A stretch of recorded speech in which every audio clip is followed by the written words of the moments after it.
Does Israel really want peace? This question has sparked debates across the globe for decades. To understand the complexities, we must delve into the contrasting viewpoints that shape this contentious issue. On one side, there are those who argue that Israel has made several genuine attempts to achieve peace. After all, Israel has signed peace treaties with Egypt and Jordan, relinquishing significant territory in exchange for normalized relations.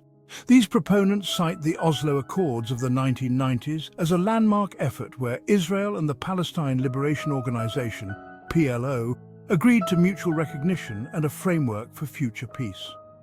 Even when Yitzhak Rabin, the Israeli Prime Minister, was assassinated by an extremist opposed to the peace process, it did not deter Israel from pursuing dialogue.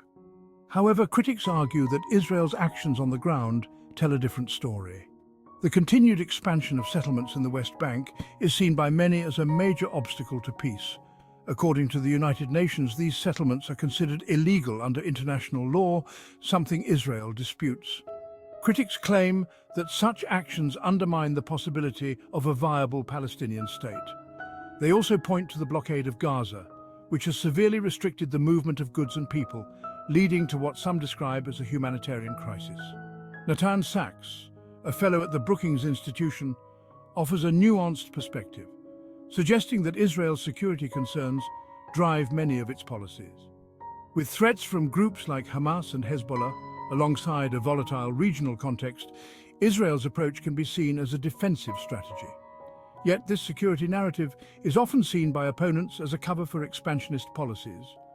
Former US President Jimmy Carter once said, "Peace will come to Israel and the Middle East only when the Israeli government is willing to comply with international law and the same standards of justice and humane conduct." His words reflect the frustration felt by many international observers who believe that both parties must make significant concessions.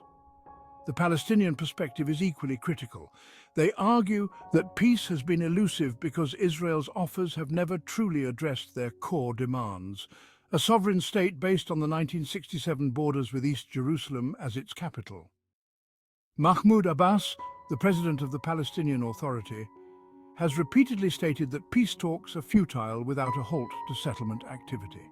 In conclusion, whether Israel truly wants peace is a question laden with historical grievances, security dilemmas, and political calculations. Some believe that Prime Minister Benjamin Netanyahu prefers the conflict to continue, as it helps him stay in power and avoid criminal prosecution and possible jail time at home.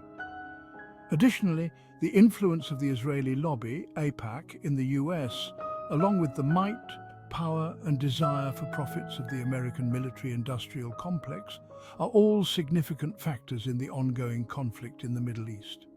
The answer may depend on which narrative one believes, but one thing is clear. The road to peace is fraught with challenges that require both sides to navigate a complex web of history and future aspirations. For now, the debate continues and the world watches, hoping for a breakthrough that has eluded generations.